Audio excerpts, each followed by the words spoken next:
ಜನನಿ news ಚಾನೆಲ್ಗೆ like ಮಾಡಿ, subscribe ಮಾಡಿ, ಶೇರ್ ಮಾಡುವ ಮೂಲಕ ನಮ್ಮ ಚಾನೆಲ್ಗೆ ಸಹಕರಿಸಿ.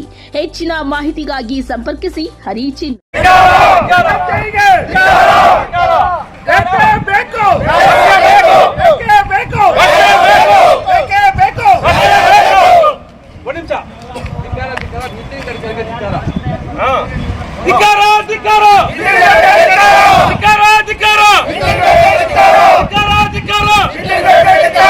ಯಾರಿಗೋಸ್ಕರ ಹೋರಾಟ?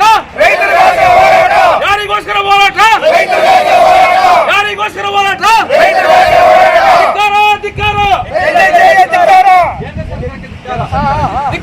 ಧಿಕ್ಕಾರ ಧಿಕ್ಕಾರ ಧಿಕ್ಕಾರ ಧಿಕ್ಕಾರ ಹೋರಾಟ ಏಕಕ್ಕಾಗಿ ಹೋರಾಟ ಧಿಕ್ಕಾರ ಧಿಕ್ಕಾರ ಧಿಕ್ಕಾರ ಧಿಕ್ಕಾರ ಎಲ್ಲಿವರೆಗೂ ಹೋರಾಟ ಎಲ್ಲಿವರೆಗೂ ಹೋರಾಟ ಏಕಕ್ಕಾಗಿ ಹೋರಾಟ ಏಕಕ್ಕಾಗಿ ಹೋರಾಟ ಧಿಕ್ಕಾರ ಧಿಕ್ಕಾರ ಧಿಕ್ಕಾರ ಧಿಕ್ಕಾರ ಯಾರಿಗಾಗಿ ಹೋರಾಟ ಏತಕ್ಕಾಗಿ ಹೋರಾಟ ಏತಕ್ಕಾಗಿ ಹೋರಾಟ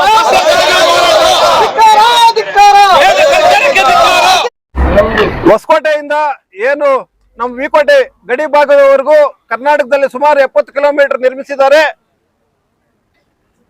ಈ ರಸ್ತೆ ಪಕ್ಕದಲ್ಲಿ ಯಾವುದೇ ಸರ್ವಿಸ್ ರಸ್ತೆಯನ್ನು ರೈತರಿಗೆ ಯಾವುದೇ ಸೇವಾ ರಸ್ತೆಯನ್ನು ಮಾಡಿಕೊಡದೆ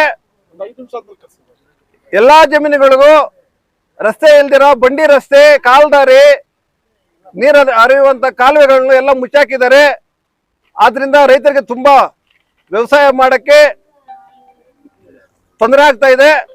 ನಾವು ಅನೇಕ ಬಾರಿ ಜಿಲ್ಲಾಧಿಕಾರಿಗಳಿಗೆ, NHA ಅಧಿಕಾರಿಗಳಿಗೆ ಮನವಿಯನ್ನು ಕೊಟ್ಟಿದ್ದೇವೆ ಮತ್ತೆ ಅನೇಕ ಸಲ ಪ್ರತಿಭಟನೆ ಮಾಡಿದ್ದೇವೆ. ಯಾವುದೇ ಅಧಿಕಾರಿಗಳು ಇದುವರೆಗೂ ಸ್ಪಂದಿಸ್ತಾ ಇಲ್ಲ. ಈ ರಸ್ತೆ ಬರೀ ಉಳ್ಳುವಂತವರಿಗೆ, ಕಾರುಗಳಲ್ಲಿ ಓಡೋರು, ಐಷಾರಾಮಿ ಕಾರುಗಳಲ್ಲಿ ಓಡಾಡೋರಿಗೆ ಮಾತ್ರ ಅನುಕೂಲ ಆಗಿದೆ. ಬಡವರಿಗೆ, ಭೂಮಿ ಕಳೆದುಕೊಂಡಿರುವ ರೈತರಿಗೆ ಯಾವುದೇ ಅನುಕೂಲ ಆಗಿಲ್ಲ. ಆದ್ರಿಂದ ನಮ್ಗೆ ಈ ಕೂಡಲೇ ಸೇವಾ ರಸ್ತೆಯನ್ನು ನಿರ್ಮಾಣ ಮಾಡಿ ಜಮೀನುಗಳಿಗೆ ರೈತರು ಹೋಗಿ ಬರಕ್ಕೆ ಅನುಕೂಲ ಮಾಡಿಕೊಡ್ಬೇಕು. ಎಷ್ಟೋ ಜನ ರೈತರದು ಎರಡೂ ಕಡೆ ಭೂಮಿ ಹಂಚೋಗಿದೆ. ಆ ಕಡೆಯಿಂದ ಈ ಕಡೆ ಹೋಗಕ್ಕೆ ಸುಮಾರು 4-5 ಕಿಲೋಮೀಟರ್ ಹೋದ್ರೂ ರಸ್ತೆ ಇಲ್ಲದೆ ಅಂತ ಪರಿಸ್ಥಿತಿ ನಿರ್ಮಾಣವಾಗಿದೆ. ಆದ್ರಿಂದ ಈ ಕೂಡಲೇ NHA ಅಧಿಕಾರಿಗಳು, ಮಾನ್ಯ ಜಿಲ್ಲಾಧಿಕಾರಿಗಳು ಮುಂದೆ ಬಂದು ಸೇವಾ ರಸ್ತೆಯನ್ನು ರೈತರಿಗೆ ನಿರ್ಮಾಣ ಮಾಡಿಕೊಟ್ಟು, ಇನ್ನ ಜಾಸ್ತಿ ರೈತರಿಗೆ ಯಾವುದೇ ಹಣ ಪರಿಹಾರ ಕೊಟ್ಟಿಲ್ಲ, ಆದ್ರೂ ರಸ್ತೆ ನಿರ್ಮಾಣ ಮಾಡಿದ್ದಾರೆ. ಇನ್ನ ಕೊಡಬೇಕಾಗಿರುವಂತ ಪರಿಹಾರವನ್ನು ಈ ಕೂಡಲೇ ನೀಡಿ ಸೇವಾ ರಸ್ತೆಯನ್ನು ನಿರ್ಮಾಣ ಮಾಡಿಕೊಡ್ಬೇಕಾಗಿ ಈ ಭಾಗದ ರೈತರ ಮುಖಾಂತರ ಮನವಿ ಮಾಡ್ತಾ ಇದ್ದೀವಿ. ನಾವು ಮೊನ್ನೆ ನಮ್ಮ ಠಾಣೆಯಲ್ಲಿ ಗೌರವವಾಗಿ ಇದ್ರ ಬಗ್ಗೆ ಚರ್ಚೆ ಮಾಡಿದ್ವಿ. ಹಾಗೂ ಸಂಬಂಧಪಟ್ಟ ಅಧಿಕಾರಿಗಳ ಗಮನಕ್ಕೂ ಸಹ ನಾವು ತಂದಿದ್ವಿ. ನಿಮ್ಮ ಸಮ್ಮುಖ ಫೋನ್ ಮಾಡಿ ತಿಳಿದಿದ್ದೀವಿ. ಆಮೇಲೆ ಅವರು ಇದ್ರ ಬಗ್ಗೆ ಸರ್ಕಾರ ಸಮಸ್ಯೆ ಬಗೆಹರಿಸೋದಾಗಿ ಹೇಳಿದ್ದಾರೆ. ಅವರು ಸಹ ಇದನ್ನು ತರ್ತಾ ಇದ್ದಾಯಿತು. ಹಾಗೂ ನಿಮ್ಮ ಸಂಸ್ಥೆಗಳಿಗೆ, ನಿಮ್ಮ ಶಾಂತಿ ಪ್ರತಿಭಟನೆಗೆ ಪೊಲೀಸ್ ಇಲಾಖೆ ಯಾವತ್ತೂ ನಾವು ನೆರವಾಗ್ತೀವಿ ಅಂತ ಹೇಳ್ತಾ, ನೀವೇನು ಕೊಟ್ಟಿದ್ರೆ ಇದನ್ನು ಸಂಬಂಧಪಟ್ಟ ಅಧಿಕಾರಿಗೆ ನಮ್ಮ ಇಲಾಖೆ ಮುಖಾಂತರ ತರಿಸ್ತೀವಿ ಅಂತ ಹೇಳಿ ಗೊತ್ತಿರೋದೆ. ರೈತರಿಗೆ ಅನುಕೂಲ ಇಲ್ಲ, ಅದಕ್ಕೋಸ್ಕರ ಈ ಧರಣಿಯನ್ನು ಮಾಡ್ತಾ ಇದ್ದೀವಿ. ಇದಕ್ಕೆ ಇನ್ನ ರೈತರು ಮುಂದಿನ ದಿನಗಳಲ್ಲಿ ಇನ್ನೂ ಜಾಸ್ತಿ ಸೇರ್ತಾರೆ. ಮುಂದಿನ ದಿನಗಳಲ್ಲಿ ಹೋರಾಟ ಇನ್ನೂ ದೊಡ್ಡದಾಗುತ್ತೆ. ಇದಕ್ಕೆ ಸಂಬಂಧಪಟ್ಟ ಪ್ರಾಜೆಕ್ಟ್ ಅಧಿಕಾರಿಗಳಾಗಲಿ, ನಮ್ಮ ಜಿಲ್ಲಾಧಿಕಾರಿ ಆಗಲಿ, ಚೀಫ್ ಸೆಕ್ರೆಟರಿ, ನಮ್ಮ ಸ್ಟೇಟ್ ಚೀಫ್ ಸೆಕ್ರೆಟರಿ ಆಗಲಿ, ಇದಕ್ಕೆಲ್ಲ ಸ್ಪಂದಿಸಿ ನಮ್ಮ ರೈತರು ಧ್ವನಿಗೆ ಸಮಸ್ಯೆ ಬಗೆಹರಿಸ್ಕೊಡ್ಬೇಕಂತ ಕೇಳ್ತಾ ಇದ್ವಿ. ಈಗಾಗಲೇ ನಮ್ಮ ಶಾಸಕರು, KF ಶಾಸಕರಾದ ರೂಪಕಲಾ ಶಶಿದವರು, ಅಭಿವೃದ್ಧಿ ಅಧಿಕಾರರಾದ ನಮ್ಮ ರೂಪಾ ಮೇಡಮ್ ಅವರು ನಮ್ಮ ರೈತರ ಸಮಸ್ಯೆಗಳನ್ನ ತಿಳ್ಕೊಂಡು ಈಗಾಗಲೇ ಸಂಬಂಧಪಟ್ಟ PD ಗೆ ಮತ್ತೆ ಚೀಫ್ ಸೆಕ್ರೆಟರಿ, ರಾಜ್ಯ ಸರ್ಕಾರಕ್ಕೆ ಮತ್ತು ಕೇಂದ್ರ ಅಧಿಕಾರಿಗಳಿಗೆ ಪತ್ರದ ಮೂಲಕ ತಿಳಿಸಿರ್ತಾರೆ. ಅವ್ರಿಗೂ ಧನ್ಯವಾದಗಳು ಹೇಳ್ತೀವಿ ನಮ್ಮ ಶಾಸಕರಿಗೆ. ಮತ್ತೆ ನಮ್ಗೆ ಎಲ್ಲ ರೀತಿಯಲ್ಲಿ ಅನುಕೂಲ ಮಾಡಿಕೊಟ್ಟ ನಮ್ಮ ಪೊಲೀಸ್ ಸಿಬ್ಬಂದಿಯವರಿಗೂ ನಾವು ಧನ್ಯವಾದಗಳು ಹೇಳ್ತಾ ಇದ್ದೀವಿ. ಶ್ರೀಮತಿ ರೂಪಾ ಶಶಿಧರ್ ಮೇಡಮ್ ಅವರು ರೈತರ ಸಮಸ್ಯೆಗಳನ್ನು ಪತ್ರದ ಮುಖಾಂತರ ರಾಜ್ಯ ಸರ್ಕಾರದ ಮುಖ್ಯ ಕಾರ್ಯದರ್ಶಿಗಳಿಗೆ ಮತ್ತು NHA ಅಧಿಕಾರಿಗಳಿಗೆ ಪತ್ರದ ಮುಖಾಂತರ ಸಮಸ್ಯೆಯನ್ನು ತಿಳಿಸಿರ್ತಾರೆ. ಮುಂದಿನ ದಿನದಲ್ಲಿ ಸಮಸ್ಯೆ ಬಗೆಹರಿಸದೇ ಇದ್ರೆ ಮಾನ್ಯ ಶಾಸಕರ ನೇತೃತ್ವದಲ್ಲಿ ಇನ್ನ ಹೆಚ್ಚಿನ ಉಗ್ರವಾದ ಹೋರಾಟವನ್ನು ಹಮ್ಮಿಕೊಳ್ತೀವಿ ಅಂತ ಈ ಮುಖಾಂತರ ರೈತರ ಪರವಾಗಿ ತಿಳಿಸ್ತಾ ಇದ್ದೀವಿ.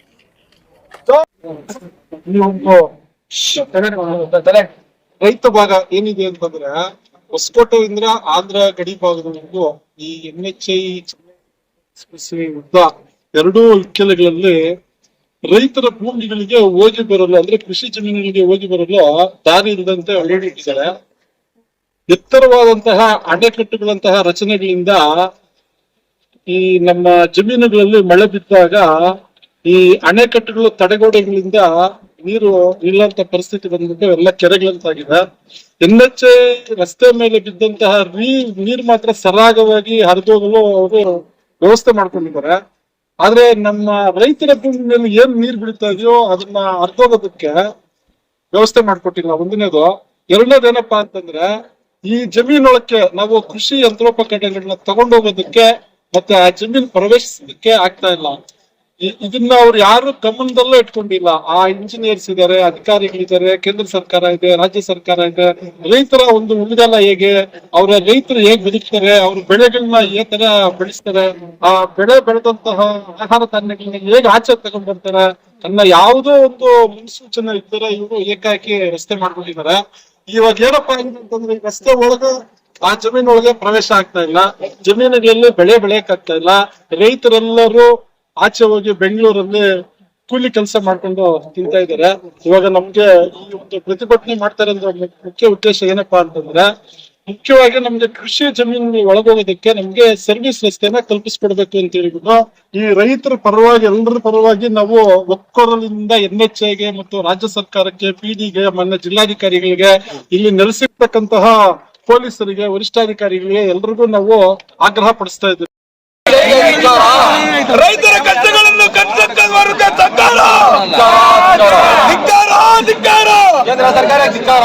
ಬೇಕೇ ಬೇಕು, ಬೇಕೇ ಬೇಕು, ಬೇಕೇ ಬೇಕು. ಹೋರಾಟ ಹೋರಾಟ ಎಲ್ಲಿವರೆಗೂ ಹೋರಾಟ, ಎಲ್ಲಿವರೆಗೂ ಹೋರಾಟ, ಯಾತಕ್ಕಾಗಿ ಹೋರಾಟ, ಯಾತಕ್ಕಾಗಿ ಹೋರಾಟ.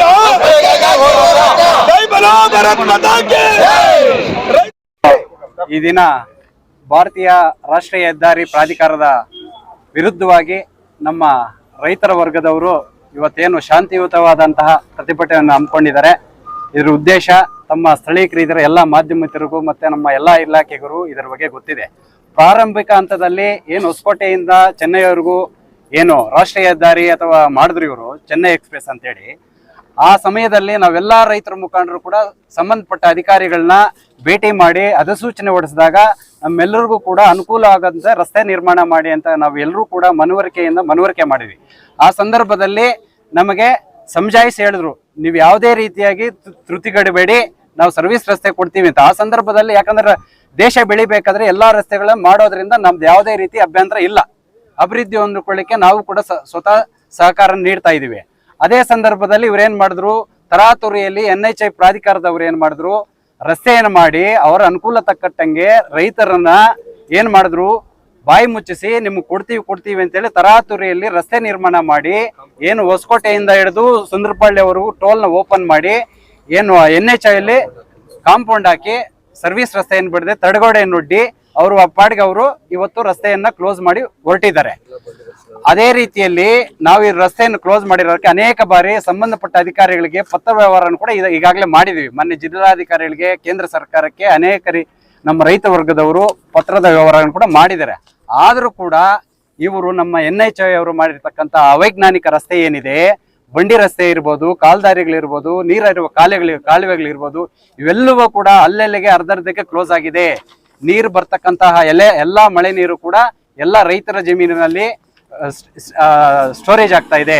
ಆದ್ದರಿಂದ ಏನು NHAI ಅವರು ಮಾಡಿರ್ತಕ್ಕಂಥ ಅನಾನುಕೂಲ ರಸ್ತೆ ಮಾಡಿದ್ದಾರೆ, ಈ ರಸ್ತೆಯನ್ನು ಕೂಡಲೇ ಕೇಂದ್ರ ಸರ್ಕಾರ ಮತ್ತೆ ಸಂಬಂಧಪಟ್ಟ ಅಧಿಕಾರಿಗಳು ಮತ್ತೆ ರಾಜ್ಯದ ಜಿಲ್ಲಾಧಿಕಾರಿಗಳು ಮಧ್ಯಪ್ರವೇಶ ಮಾಡಿ ಈ ಭಾಗದ ಸಂಬಂಧಪಟ್ಟಂತಹ ಎಲ್ಲ ರೈತರಿಗೆ ಏನು ಅನ್ಯಾಯ ಆಗಿದೆ ಅವರಿಗೆ ಲ್ಯಾಂಡ್ ಲಾಕ್ ಆಗಿರ್ತಕ್ಕಂಥ ಓಪನ್ ಮಾಡಿ ನಮಗೆ ಸರ್ವಿಸ್ ರಸ್ತೆಯನ್ನ ಮಾಡಿಕೊಡ್ಬೇಕಂತೇಳಿ ಈ ಮೂಲಕ ಈ ರೈತರ ಪರವಾಗಿ ನಾವು ಅವ್ರಿಗೆ ಮನವಿ ಮಾಡ್ತಾ ಇದ್ದೀವಿ. ಅದೇ ರೀತಿ ಈ ಮಾಡದೆ ಹೋದಲ್ಲಿ ಪ್ರತಿ ತಿಂಗಳು 2ನೇ ಶನಿವಾರ ನಮ್ಮ NHAI ವಿರುದ್ಧ ಪ್ರತಿಭಟನೆ ಅಂತೂ ಇದ್ದೇ ಇರ್ತದೆ. ಇದರ ಮುಖಾಂತರ ಮುಂದಿನ ದಿನಗಳಲ್ಲಿ ನ್ಯಾಯಾಲಯ ಕೂಡ ಇವ್ರ ಮೇಲೆ ಮೊಕದ್ದಮೆ ಹೂಡಿ ರೈತರ ಪರವಾಗಿ ನಾವು ಓಡಾಡಲಿಕ್ಕೆ ಸದಾ ಸಿದ್ಧವಾಗಿದ್ದೀವಿ. ಎಲ್ಲರೂ ಕೂಡ ಈ ಮನವಿಯನ್ನು ಹೋಗೊಟ್ಟು ಈ ಕೂಡಲೇ NHAI ಸಂಬಂಧಪಟ್ಟ ಅಧಿಕಾರಿಗಳು ಈ ಏನು ಸಮಸ್ಯೆ ಆಗಿದೆ, ಅವೈಜ್ಞಾನಿಕವಾಗಿ ರಸ್ತೆ ಆಗಿದೆ, ರೈತರಿಗೆ ಕೂಡಲೇ ಸರ್ವಿಸ್ ವ್ಯವಸ್ಥೆಯನ್ನು ನಿರ್ಮಾಣ ಮಾಡಬೇಕಂತ ಇನ್ನು ಈ ಮೂಲಕ ತಮ್ಮಲ್ಲಿ ಮನವಿ ಮಾಡ್ತಾ ಇದ್ದೀವಿ. ಹೊಸಕೋಟೆಯಿಂದ ಚೆನ್ನೈ ಎಕ್ಸ್ಪ್ರೆಸ್ ವೇ ಜಮೀನುಗಳು ರಸ್ತೆ ಮಾಡೋದಕ್ಕೋಸ್ಕರ ಜಮೀನುಗಳು ಡಿನೋಟಿಫೈ ಆದಾಗ ಮಾನ್ಯ ಜಿಲ್ಲಾಧಿಕಾರಿಗಳು ಅಕ್ರಮ್ ಪಾಷಾರ್ ಅವರಿದ್ದರು. ಅವರು ಎಲ್ಲ ರೈತರನ್ನ, ಈ ಭಾಗದಲ್ಲಿರೋ ಎಲ್ಲ ರೈತರನ್ನ ಜಿಲ್ಲಾಧಿಕಾರಿಗಳು ಕಚೇರಿ ಕರೆಸಿ ಎಲ್ಲ ರೈತರನ್ನ ಕೂರಿಸಿ ನಾವು ಎಲ್ಲ ರೈತರಿಗೆ ರಸ್ತೆ ಮಾಡಿಕೊಡ್ತೀವಿ, ಯಾವ ರೈತರಿಗೂ ತೊಂದರೆ ಮಾಡೋದಿಲ್ಲ, ಎಲ್ಲ ರೈತರು ಸರಾಗವಾಗಿ ಹೋಗ್ಬೋದು, ಯಾರಿಗೂ ಅನಾನುಕೂಲ ಮಾಡಿಕೊಡೋದಿಲ್ಲ ಅಂತ ಹೇಳ್ಬಿಟ್ಟು ಅವ್ರಿಗೆ ನಮ್ಗೆ ಸಮಾಧಾನ ಮಾಡಿದರು. ಸಮಾಧಾನ ಮಾಡಿ ಜಮೀನು ಬಿಡುಗಡೆ ಮಾಡೋಕೋದಕ್ಕೆ ನಮ್ಗೆ ಸಮಜಾಯಿಷಿ ಮಾಡಿದರು. ಮತ್ತೆ NG ಉಲ್ಕೂರು ವಿವೇಕಾನಂದ ಸ್ಕೂಲಲ್ಲಿ ಮತ್ತೆ ಇನ್ನೊಂದು ಮೀಟಿಂಗ್ ಮಾಡಿದರು. ಆ ಮೀಟಿಂಗಲ್ಲೂ ಹೇಳಿದರು ಎಲ್ಲ ರೈತರ ಜಮೀನುಗಳಿಗೆ ನಿಮಗೆ ರಸ್ತೆ ಮಾಡಿಕೊಡ್ತೀವಿ, ಯಾವ ರೈತರನ್ನು ನಾವು ಅನಾನುಕೂಲವಾಗಿ ಇರೋದಕ್ಕೆ ಬಿಡೋದಿಲ್ಲ, ಎಲ್ಲ ರೈತರಿಗೂ ಅನುಕೂಲ ಮಾಡಿಕೊಡ್ತೀವಿ, ಸರ್ವಿಸ್ ರಸ್ತೆ ಮಾಡಿಕೊಡ್ತೀವಿ, ಹೊಸಕೋಟೆಯಿಂದ ಚೆನ್ನೈವರೆಗೂ ಸರ್ವಿಸ್ ರಸ್ತೆ ಇರ್ತದೆ, ನೀವೇನು ಅನುಮಾನ ಪಡಬೇಡ್ರಿ ಅಂತೇಳಿ ನಮ್ಮನ್ನೆಲ್ಲ ಸಮಜಾಯಿಷಿ ಮಾಡಿ ಜಮೀನುಗಳು ಬಿಡುಗಡೆ ಮಾಡ್ಕೊಳ್ಳೋಕ್ಕೆ ಎಲ್ಲ ವ್ಯವಸ್ಥೆ ಮಾಡಿಕೊಂಡ್ರು. ವ್ಯವಸ್ಥೆ ಮಾಡ್ಕೊಂಡಾದ್ಮೇಲೆ ರಸ್ತೆ ಆಯಿತು. ನಕಾಶೆಗಳಲ್ಲಿರೋ ರಸ್ತೆಗಳೇ ಮಾಡಲಿಲ್ಲ, ಯಾವಾಗೂ ಹೋಗ್ತಾ ಬರ್ತಾ ಇರೋ ರಸ್ತೆಗಳು ಮಾಡಲಿಲ್ಲ, ಇನ್ನು ಸರ್ವಿಸ್ ರಸ್ತೆನೂ ಇಲ್ಲ. ನಮ್ಗೆ ಯಾವ ರೀತಿ ಆಗಿದೆ ಅಂದರೆ ನಂದು ಪರ್ಟಿಕ್ಯುಲರ್ ಒಂದು ಜಮೀನು, ನಾವು 4 ಜನ ಅಣ್ಣ ತಮ್ಮದಿಗೆ ಹೋಗೋದಕ್ಕೆ ಒಂದು ಸರ್ವೆ ನಂಬರ್ ರಸ್ತೆನೇ ಇಲ್ಲ. ನಾವು ಬಿಟ್ಟಿದ್ದೀವಿ ಆ ಜಮೀನು. ಎಲ್ರಿಗೂ ಇದೇ ಥರ ಆಗಿದೆ. ಸುಮಾರು ಜನಕ್ಕೆ ಈ ರೀತಿ ಅನಾನುಕೂಲ ಆಗಿದೆ. ಇದನ್ನು ದಯವಿಟ್ಟು ಸಂಬಂಧಪಟ್ಟ ಅಧಿಕಾರಿಗಳು ಗಮನಿಸಿ ನಮ್ಮ ರೈತರ ಒಂದು ಕಷ್ಟವನ್ನು. ಅವಾಗಲೇ ನಮ್ಮ ಸ್ನೇಹಿತರು ಹೇಳಿದ್ರು, ಇಲ್ಲಿ ಕೊಡ್ತಾ ಇರೋದು ಒಂದು ಸ್ಕ್ವೇರ್ ಫೀಟ್, ಒಂದು ಚದರಡಿಗೆ ₹2.40. ಇದೇ ಸುಂದರಪಾಳ್ಯದಲ್ಲಿದೆ, 10,000 ಹೋಗ್ತಾ ಇದೆ ಒಂದು ಜಾಗದಲ್ಲಿ, ಮೇನ್ ರೋಡ್ಗೆ 10,000 ಒಂದು ಚದರಡಿ. ನಮ್ಗೆ ಕೊಟ್ಟಿರೋದು ದುಜಬೆ ₹2.40. ಅದನ್ನು ದಯಮಾಡಿ ಸಂಬಂಧಪಟ್ಟ ಅಧಿಕಾರಿಗಳು ಈ ಒಂದು ಅವ್ಯವಸ್ಥೆಯನ್ನು ಸರಿ ಮಾಡಿಸ್ಬೇಕು ಅಂತೇಳಿ ಈ ಮೂಲಕ ನಾನು ಬೇಡ್ಕೊತೀನಿ. ಪೊಲೀಸ್ ವರಿಷ್ಠ ಅಧಿಕಾರಿಗಳಿಗೂ ಮೀಡಿಯಾದವ್ರಿಗೆಲ್ರಿಗೂ ಕೂಡ ವಂದಿಸುತ್ತಾ ಇವತ್ತಿನ ಪ್ರತಿಭಟನೆ ಶಾಂತಿಯುತವಾಗಿ ಪ್ರಾರಂಭ ಮಾಡಿದ್ದೇವೆ. ರೈತರಿಗೆ ಭಾಳಷ್ಟು ಅನಾನುಕೂಲಗಳು ಆಗಿದೆ. ಇದುವರೆಗೂ ನಮ್ಮ ಸ್ನೇಹಿತರು ಹೇಳಿದರು, ಒಂದು ಸ್ಕ್ವೇರ್ ಫೀಟ್ಗೆ ₹2.40 ಬೀಳುತ್ತೆ. ಇಲ್ಲೇ ಭಿಕ್ಷಿಗರು ಕೂಡ ನಾವು ಇವತ್ತು ₹5 ದಾನ ಮಾಡ್ತೀವಿ ಅಂತ. ಅದೇ ರೀತಿಯಾಗಿ ಎಲ್ಲ ಈ ನೈಸ್ ರೋಡ್ ಅಕ್ಕಪಕ್ಕ ಇರುವ ರೈತರು ಅರ್ಧ ಎಕರೆ ಆ ಕಡೆ ಹೋಗಿದೆ, ಅರ್ಧ ಎಕರೆ ಈ ಕಡೆ ಬಂದಿದೆ. ಮಧ್ಯದಲ್ಲಿ ಇರತಕ್ಕಂಥ ಜಮೀನಿಗೆ ಹಣ ಕೊಟ್ಟಿದ್ದಾರೆ. ಹಣ ಕೊಟ್ಟು ಆ ರೈತನ ಏನಕ್ಕೂ ಕೆಲಸಕ್ಕೆ ಬರ್ದಿರ ಮಾಡಿಬಿಟ್ಟಿದ್ದಾರೆ. ಈ ಕಡೆ ಬಂದು ಜಮೀನಲ್ಲಿ ವ್ಯವಸಾಯ ಮಾಡ್ಕೋಬೇಕಂದ್ರೆ 4-5 ಕಿಲೋಮೀಟರ್ ಸುತ್ಕೊಂಡು ಬರಬೇಕು. ಅದೇ ಅದ್ರ ಪಕ್ಕ ನೈಸ್ ರೋಡ್ ಸರ್ವಿಸ್ ರೋಡ್ ಮಾಡಿದರೆ ಅವ್ರಿಗೆ ಓಡಾಡೋಕ್ಕೆ ಅನುಕೂಲ ಇರುತ್ತೆ. ಇದೆಲ್ಲ ಕೂಡ ಸುಮಾರು ಸಲ ಸಂಬಂಧಪಟ್ಟ ಅಧಿಕಾರಿಗಳಿಗೆ ಹೇಳಿದ್ರು ಅವ್ರು ಕಿವಿ ಕೊಡಲಿಲ್ಲ. ಈ ರಸ್ತೆ ತರಾತುರಿಯಾಗಿ ಮಾಡಿದಾಗ ಕೇಂದ್ರ ಸರ್ಕಾರ, ಆವಾಗ ರಾಜ್ಯ ಸರ್ಕಾರವೂ BJP ಸರ್ಕಾರ ಇತ್ತು, ಕೇಂದ್ರ ಸರ್ಕಾರವೂ BJP ಸರ್ಕಾರ ಇತ್ತು. ಕೆಲವೊಂದು ರೈತರು ಈಗ ಮುನ್ನೋಡ್ಕೋಬೇಕು ಜಮೀನುಗಳಿಗೆ ಅಂದರೆ ತಹಸೀಲ್ದಾರ್ಗೆ ಯಾರೋ ಅವರು ಇನ್ಫಾರ್ಮೇಷನ್ ಕೊಡ್ತಾರೆ, ಅದನ್ನು ನಿಲ್ಲಿಸ್ತಾರೆ. ಆಗ ಸರ್ಕಾರ ಆದೇಶ ಕೊಟ್ಟಿದ್ದು 1 ಮೀಟ್ರು 1.5 ಮೀಟ್ರು ಆದೇಶ ಕೊಟ್ಟಿತ್ತು ಮಣ್ಣೆತ್ಕೊಳ್ಳೋಕ್ಕೆ. 15 ಮೀಟ್ರು ಆಳ ಎತ್ತಿದೆ, ಕಬ್ಜಾ ಮಾಡಾಕಿದ್ರು. ಅದನ್ನು ಯಾವ DC ನೋ ಯಾವ ಜಿಲ್ಲಾಧಿಕಾರಿ ಕೇಳಲಿಲ್ಲ, ತಹಸೀಲ್ದಾರ್ಗಳು ಕೇಳಲಿಲ್ಲ. ರೈತ ಒಂದು 10 ಲೋಡ್ ಮುನ್ನೋಡ್ಕೋಬೇಕು ಅಂದರೆ ಅದಕ್ಕೆ ಬಂದು ನಿಲ್ಲಿಸ್ತಾರೆ, ಕೇಸ್ಗಳು ಹಾಕ್ಸ್ತಾರೆ, ಇದೆಲ್ಲ ಮಾಡ್ತಾರೆ. ದಯವಿಟ್ಟು ಒಂದೇ ಒಂದು ಮಾತು ಹೇಳೋದು, ರೈತರಿಗೆ ಏನು ಅನಾನುಕೂಲ ಆಗಿದೆಯೋ ಅದನ್ನು ನೀವು ಏನು ಕೊಟ್ಟಿದ್ದೀರೋ ಕೊಟ್ಟಿಲ್ವೋ ಈ ಕೊಡಬೇಕಾಗಿರ್ತಕ್ಕಂಥ ಹಣವನ್ನು ಅವ್ರಿಗೆ ಸ್ಯಾಂಕ್ಷನ್ ಮಾಡಿ ಪಕ್ಕದಲ್ಲಿ ಸರ್ವಿಸ್ ರೋಡ್ ಮಾಡಿಕೊಡ್ಬೇಕಾಗಿ ತಮ್ಮಲ್ಲಿ ವಿನಂತಿಸ್ಕೊಳ್ತಾ ಇದ್ದೇವೆ. ಜೊತೆಗೆ ನಾವು ಇವತ್ತು ಒಂದು ಸಾವಧಾನವಾಗಿ ಒಂದು ಬಂಧನ ಮಾಡಿದ್ದೇವೆ. ನೆಕ್ಸ್ಟು ಬರ್ತಕ್ಕಂಥ ಒಂದು 2ನೇ ಶನಿವಾರ ಅದುವರೆಗೂ ನಮ್ಗೆ ಸ್ಪಂದಿಸದೇ ಇದ್ದರೆ ನಾವು ಉಗ್ರ ಹೋರಾಟವನ್ನು ಮಾಡಿ ಜಿಲ್ಲಾಧಿಕಾರಿಗಳ ಒಂದು ಕಚೇರಿ ಮುಂದ್ಗಡೆ ನಾವು ಧರಣಿಗೆ ನಿರಾಹಾರ ದೀಕ್ಷೆ ಕೂತ್ಕೊಳ್ತೀವಿ ಅಂತ ಹೇಳ್ತಾ ನಾವು ಒಂದು 4 ಮಾತನ್ನು ಮಾತಾಡಕ್ಕೆ ಅವಕಾಶ ಕೊಟ್ಟ ನಿಮ್ಮೆಲ್ರಿಗೂ ಒಂದು ಸುತ್ತ ನಮ್ಮ ಮಾತನ್ನು ಮುಗಿಸ್ತಾ ಇದ್ದೇನೆ. ಜೈ ಹಿಂದ್, ಜೈ ಜವಾನ್, ಜೈ ಕಿಸಾನ್. ರೈತರ ಕಷ್ಟಗಳನ್ನು ಕಟ್ಟಕ್ಕ ವರ್ಗ ಸರ್ಕಾರ ಧಿಕ್ಕಾರ, ಧಿಕ್ಕಾರ. ಕೇಂದ್ರ ಸರ್ಕಾರ ಧಿಕ್ಕಾರ. ಬೇಕೇ ಬೇಕು, ಬೇಕೇ ಬೇಕು, ಬೇಕೇ ಬೇಕು. ಹೋರಾಟ, ಹೋರಾಟ, ಎಲ್ಲಿವರೆಗೂ ಹೋರಾಟ, ಎಲ್ಲಿವರೆಗೂ ಹೋರಾಟ, ಯಾತಕ್ಕಾಗಿ ಹೋರಾಟ, ಯಾತಕ್ಕಾಗಿ ಹೋರಾಟ. ರೈತರ ಕಷ್ಟಗಳನ್ನು ಧಿಕ್ಕಾರ, ಧಿಕ್ಕಾರ. ಕೇಂದ್ರ ಸರ್ಕಾರ ಧಿಕ್ಕಾರ. ಬೇಕೇ ಬೇಕು, ಬೇಕೇ ಬೇಕು, ಬೇಕೇ ಬೇಕು. ಹೋರಾಟ, ಹೋರಾಟ.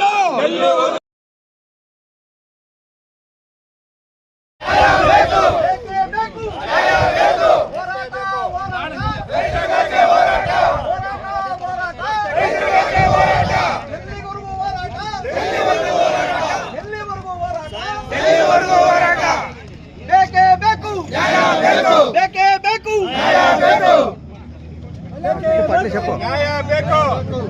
ಧಿಕ್ಕಾರ, ಧಿಕ್ಕಾರ, ಧಿಕ್ಕಾರ, ಧಿಕ್ಕಾರ,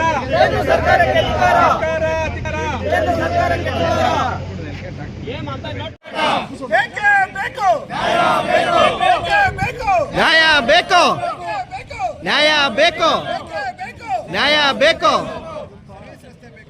ಬೇಕೇ ಬೇಕು, ಸರ್ವಿಸ್ ರಸ್ತೆ ಬೇಕು, ಬೇಕೇ ಬೇಕು, ಸರ್ವಿಸ್ ರಸ್ತೆ ಬೇಕು. ಎಲ್ಲಿವರೆಗೂ ಹೋರಾಟ, ಎಲ್ಲಿವರೆಗೂ ಹೋರಾಟ, ಎಲ್ಲಿವರೆಗೂ ಹೋರಾಟ, ಡೆಲ್ಲಿವರೆಗೂ ಹೋರಾಟ, ಎಲ್ಲಿವರೆಗೂ ಹೋರಾಟ. ಡೆಲ್ಲಿವರೆಗೂ ಹೋರಾಟ. ಧಿಕ್ಕಾರ, ಧಿಕ್ಕಾರ, ಕೇಂದ್ರ ಸರ್ಕಾರಕ್ಕೆ ಧಿಕ್ಕಾರ, ಧಿಕ್ಕಾರ, ಧಿಕ್ಕಾರ. ಕೇಂದ್ರ ಸರ್ಕಾರಕ್ಕೆ ಧಿಕ್ಕಾರ. ಚೇರ್ಮನ್ಗ, ಆರ್ಒಗ, ಡಿಸಿಗ, ಎಸ್ಎಲ್ಒಗ, ಪಿಡಿಗ. ರೈತರ ಹೋರಾಟಕ್ಕೆ, ರೈತರ ಹೋರಾಟಕ್ಕೆ, ರೈತರ ಹೋರಾಟಕ್ಕೆ. ಬೇಕೇ ಬೇಕು, ಬೇಕೇ ಬೇಕು, ಬೇಕೇ ಬೇಕು. ಎಲ್ಲಿವರೆಗೂ ಹೋರಾಟ, ಎಲ್ಲಿವರೆಗೂ ಹೋರಾಟ, ಎಲ್ಲಿವರೆಗೂ ಹೋರಾಟ. ಬೇಕೇ ಬೇಕು, ಕೇಂದ್ರ ಸರ್ಕಾರಕ್ಕೆ, ಕೇಂದ್ರ ಸರ್ಕಾರಕ್ಕೆ. ನಿತಿನ್ ಗಡ್ಕರಿ ಅವರಿಗೆ, ನಿತಿನ್ ಗಡ್ಕರಿ ಅವರಿಗೆ, NHA ಅಧಿಕಾರಿಗಳಿಗೆ, NHA ಅಧಿಕಾರಿಗಳಿಗೆ, ಜಿಲ್ಲಾಧಿಕಾರಿಗಳಿಗೆ, ಜಿಲ್ಲಾಧಿಕಾರಿಗಳಿಗೆ, NHAಗೆ.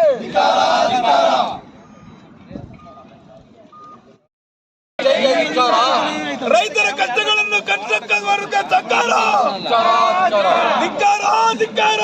ಕೇಂದ್ರ ಸರ್ಕಾರ ಧಿಕ್ಕಾರ. ಬೇಕೇ ಬೇಕು, ಬೇಕೇ ಬೇಕು, ಬೇಕೇ ಬೇಕು. ಹೋರಾಟ, ಹೋರಾಟ, ಎಲ್ಲಿವರೆಗೂ ಹೋರಾಟ, ಎಲ್ಲಿವರೆಗೂ ಹೋರಾಟ. ಯಾತಕ್ಕಾಗಿ ಹೋರಾಟ, ಯಾತಕ್ಕಾಗಿ ಹೋರಾಟ. ಜೈ ಬಲೋ ಭಾರತ್ ಮಾತಾ ಕಿ.